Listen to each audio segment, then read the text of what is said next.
नमस्कार आदाब। मैं जैन जोश संवाददाता उबैद खान। मैं इस वक्त चेरकी के कुरमावा मोड़ पे हूँ और हमारे यहाँ पे आरजेडी का बैनर लगा हुआ है, डीजल पेट्रोल से आगे भेल, ये देख मोदी खेल। पता नहीं इनका मकसद क्या है, मैं देख रहा हूँ, पढ़ रहा हूँ, मैं पूछूंगा इनसे तभी पता चलेगा। और मैं इस वक्त सारी आरजेडी की जनता है जो इनके सहमत में आई है, सतीश कुमार जो बिहार के प्रदेश सचिव हैं, मैं इनसे खुद बात करूंगा। ये इनकी पैदल साइकिल यात्रा है, कहाँ तक जाएगी, कहाँ तक रुकेगी और क्यों निकली है, मैं इनकी खुद खास बातचीत मैं इनसे ही करता हूँ, देखता हूँ। नमस्कार सर, सचिव साहब, सतीश जी, मैं आपसे बात करना चाहता हूँ कि आपको भी पता है कि अभी इलेक्शन आया हुआ है और इलेक्शन आते ही लोग में जोश खोश, नेताओं में बयानबाजी चालू हो जाती है, ये सब होता रहता है। लेकिन मैं आपसे बात करना चाहता हूँ कि आपको ये क्या ज़रूरत पड़ गई अभी साइकिल यात्रा की, जो आप साइकिल यात्रा अपने दर्शक के साथ लेकर निकल रहे हैं? सबसे पहले बता दूं कि आज राष्ट्रीय जनता दल का 24वां स्थापना दिवस है जी, और इस मौके पर राष्ट्रीय जनता दल ने जी जनता के बीच जाने का फैसला किया है जी। जो जनता पर डीजल, पेट्रोल और तमाम चीज़ का दाम इस महामारी कोविड संकट में भी जी जो बेतहाशा मूल्य वृद्धि की गई है जी, इसके खिलाफ में जनता को गोलबंद करना है जी कि जो जनता अच्छे दिन का सपना दिखा करके आई थी जी, जो जनता ये सपना देख करके आई थी कि सबका साथ जी और सबका विकास का नारा दे करके आई थी जी, वो सरकार जी सबका साथ और सिर्फ चंद पूंजीपतियों के विकास में लग गई है। लेकिन ये बात हम जनता को बताना चाहते हैं। आज डीजल जी और पेट्रोल जो क्रूड ऑयल है, कच्चा तेल है, जी जी, अंतर्राष्ट्रीय बाजार में आज न्यूनतम पर है जी, आज न्यूनतम पर है। उस हिसाब से भारत में डीजल और पेट्रोल 34 से 40 रुपए लीटर पर बिकना चाहिए था। पाकिस्तान हमारा बगल का मुल्क है जिसको मोदी जी हमेशा कहते हैं कि कटोरा लेके खड़ा है, लेकिन वहाँ भी पेट्रोल 45 रुपए लीटर बिक रहा है। तो हम मोदी जी से जानना चाहते हैं, ये बताएं कि किस वजह से पेट्रोल डीजल यहाँ 80 के पार हो गया है, जब भी भारत में डीजल और पेट्रोल के मूल्य में 10 रुपये का अंतर हुआ करता था। आज पेट्रोल से डीजल आगे भेल, यही है मोदी का खेल। यही हम जनता को। ठीक है सतीश जी, आपने सिर्फ पेट्रोल की बात की, आपको लगता है कि जनता सिर्फ पेट्रोल से परेशान है या खुश है? आप पेट्रोल की बात कर रहे हैं और या और कोई आपका मुद्दा है? ठीक है, सबसे पहली बात जो डीजल का मुद्दा है जी, डीजल लोगों के जीवन से जुड़ा हुआ सवाल है जी। यदि आज 10 रुपये लीटर पर डीजल का दाम बढ़ा है तो प्रति व्यक्ति 10 रुपये भाड़ा टेम्पू का बढ़ा है, जिसमें हमारे जेब से 10 रुपया जा रहा है जी। डीजल का दाम बढ़ा है तो आज किसान पटवन के खेत में उतरेंगे जी। पटवन के लिए भी डीजल की आवश्यकता पड़ती है। अब बैल से तो खेत जुताता नहीं है, लेकिन भैया 1200 रुपये बीघा हमारा खेत जुताता था, अब ट्रैक्टर वाला कह रहा 1500 बीघा से कम नहीं लेंगे।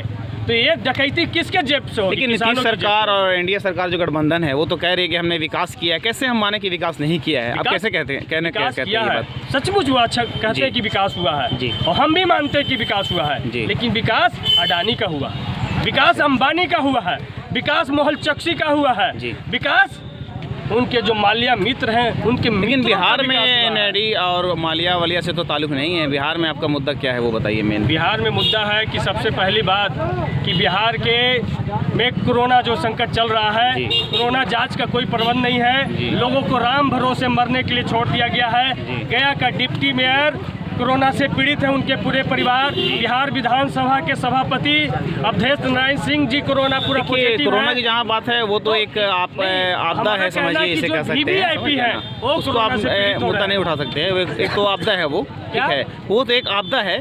नहीं, आपदा है तो आपने लॉकडाउन किस लिए लगाया था जी?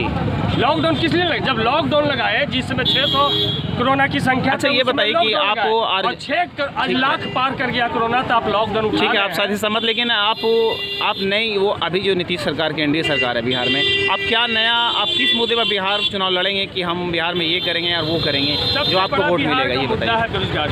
बेरोजगारी, युवाओं को कोई रोजगार नहीं मिल रहा है। अभी कोविड-19 का संकट चल रहा था, नरेंद्र मोदी ने ऐलान कर दिया कि भारत में चलेंगी निजी ट्रेनें। 2021 तक कोई वैकेंसी नहीं आएगा और बिहार में एक भी 15 साल के शासनकाल में कल कारखाना नहीं लगा, जिसके वजह से बिहार के लोगों को बाहर में जाकर के काम करना पड़ता है। और जो एक कोविड-19 के दरमियान में जो उनके साथ जो संकट हुआ है, जो लाख लोग जो पैदल आ रहे थे, उनको यही नीतीश कुमार कह रहे थे कि हम बिहार के सीमा में घुसने नहीं देंगे। तो आप इस बार जो इलेक्शन लड़ रहे हैं इलेक्शन लड़ रहे हैं, आपको क्या लगता है कि कितना सीट लाएंगे इस बार इलेक्शन में? आप कुछ अंदाज़ है, आप कुछ बता सकते हैं आप? इलेक्शन की तो बात छोड़ दीजिए, हम लोग इलेक्शन के लिए तैयारी नहीं कर रहे हैं। नहीं, सच मानिए तो आप भले बोल दें ये सतीश जी की नहीं तैयारी है, लेकिन इलेक्शन की तैयारी ही है। आप जिस मुद्दे में इसको जैसे ले, आपका ये लड़ना सही है, आपका निकलना लेके साइकिल यात्रा सही है। अमित शाह जी वर्चुअल रैली करके किए, जिसमें 200 करोड़ रुपया चाइनीज एलईडी लगाने पर खर्च किया गया। आज कल भी मोदी जी ने वर्चुअल रैली करके अपने सारे राजनीतिक कार्यकर्ताओं का संबोधन। एक सवाल और है सतीश जी, तो हम इलेक्शन की तैयारी नहीं कर रहे हैं, हम लोगों का जीवन कैसे बचेगा? ठीक है, बात वही है, घुमा के आ जाए, बात वही है। लेकिन सतीश जी, आज को रोजगार मेरा भी मिलेगा, सतीश जी, हम इसकी लड़ाई लड़। ठीक है सतीश जी, आप खाली मोदी जी और अमित शाह जी की बात कर रहे हैं, आप मैं बिहार की बात कर रहे हैं, नीतीश जी की बात कीजिए तो ज़्यादा बेहतर होगा ना। अभी नीतीश जी की बात कर रहे हैं, नीतीश जी के राज में न बेटियां सुरक्षित है, न छात्र सुरक्षित है। लेकिन नीतीश जी तो दावा करते हैं कि हमने बेटी की सुरक्षा किया, बिजली दिया, सड़क दिया, फिर अब कैसे ये कह रहे हैं? क्या मैं आप मुझे एक दो बता दीजिए। सुप्रीम कोर्ट का कोड है, जब मुजफ्फरपुर बालिका गृह में सरकार संरक्षित 34 बच्चियों के साथ में सामूहिक बलात्कार हुआ, बिल्कुल, और जो बच्चियां मरी उनको वहीं पर दफन कर दिया गया। तो सरकार के संरक्षण में जब बलात्कार हो रहा है तो बेटियां कैसी सुरक्षित है? इसी गया में माँ और बेटी को बंधक बना करके बाप के सामने बलात्कार किया जाता है, तो बेटियां कैसी सुरक्षित है? दरभंगा की ज्योति पासवान को 2 दिन पहले बलात्कार करके मार दिया जाता है, तो बेटियां कैसी सुरक्षित है? हम रोजाना आप पेपर में देखिएगा कि रोजाना हत्या, अपहरण, लूट, डकैती हो रहा है, तो बेटियां कैसे सुरक्षित है? हम आपसे पूछना चाहते हैं। जब यहाँ का डीजीपी कहता है कि हम भी सुरक्षित नहीं हैं, तो लोग यहाँ के कैसे सुरक्षित है, हम पूछना चाहते हैं। और जहाँ तक बिजली का सवाल, नीतीश जी कह रहे हैं बिजली, आज बिजली लोगों को तेल से भी ज़्यादा महंगा पड़ रहा है। ये बिजली बिल के नाम पर जो लोगों के साथ में ठगी हो रहा है, बिजली बिल के नाम पर जो लोगों का पॉकेट पर जो दाखा डाला जा रहा है, ये जनता बर्दाश्त नहीं करने वाली है। किसानों का जहाँ तक सवाल है, तो नीतीश कुमार 15 साल बाद कहते हैं कि अब हम योजना बनाएंगे कि हर एक खेत को पानी कैसे पहुँचे। तो 15 साल झाल बजा रहे थे नीतीश कुमार जी। ठीक है, पानी आप कौन रोके हुए था आपको? ठीक है, अच्छी बात कहना आप कह रहे हैं, पब्लिक के सामने आपकी बातें सारे सुन रहे हैं। थोड़ा सा 2-4 सवाल मैं राजनीति से कर लेता हूँ। राजनीति का अभी दौर चल रहा है, और जैसे राजनीति आना चालू होती है, बयानबाजी चालू हो जाती है, वो अभी सीट का लेकर कुछ आप मुझसे बात कर सकते हैं। बंटवारा होने वाला है, मांझी जी का कहना है अभी वो क्लियर नहीं किए हैं कि मैं किधर से जाऊँगा, किधर रहूँगा, ये क्लियर नहीं। क्या आप इसके बारे में कुछ आपको खबर है मांझी जी के? वो हमेशा नाराज़ चलते हैं, आज उसके पार्टी में, कल उसके पार्टी में, तो क्या आप मांझी जी के बारे में कुछ बता सकते हैं किधर से जाएंगे? क्योंकि बिहार में उनका एक पकड़ माना जाता है। मांझी जी हम लोग के गार्जियन हैं, इसी मगध की धरती के वो लाल है जी, हम लोग उनका सम्मान करते हैं जी।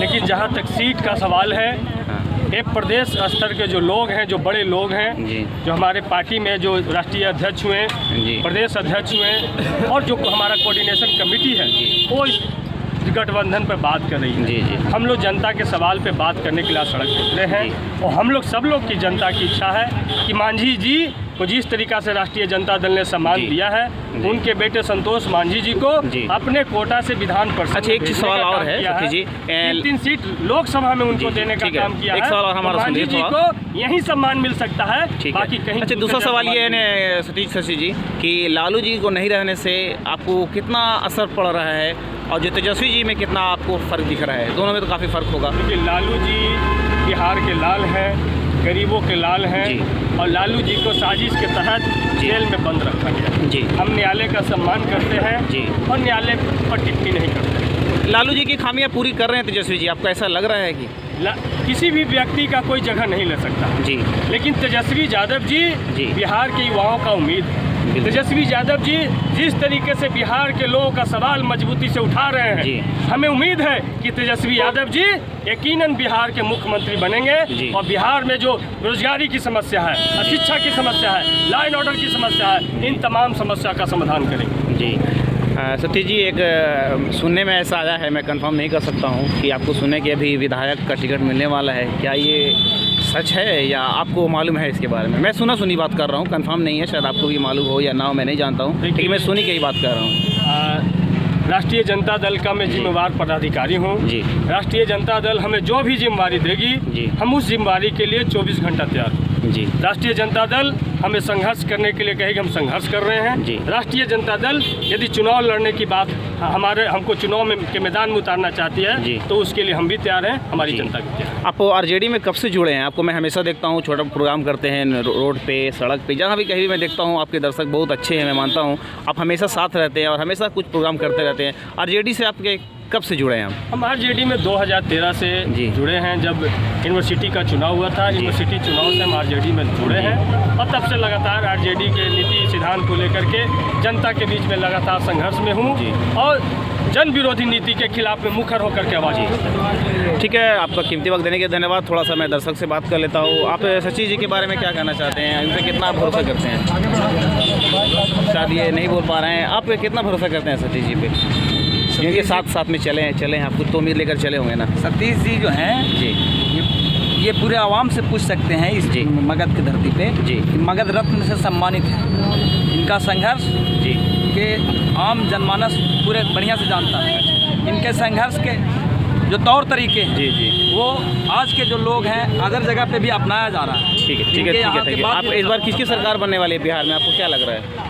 तेजस्वी सरकार की बन रही है। इस बार सरकार किसकी बन रही है बिहार में, तो बता सकते हैं? तेजस्वी बन रही है। यहाँ पे लोगों में हुजूम है तेजस्वी जी का और सतीश जी का। यहाँ पे मानने वाले हैं, चाहने वाले लोग हैं। साइकिल यात्रा निकल रही है, ये देखते हैं कहाँ तक यात्रा जाती है। नारे के साथ जा रहे हैं, यहाँ पे देखना चाहिए। अब नारा लगा रहे हैं,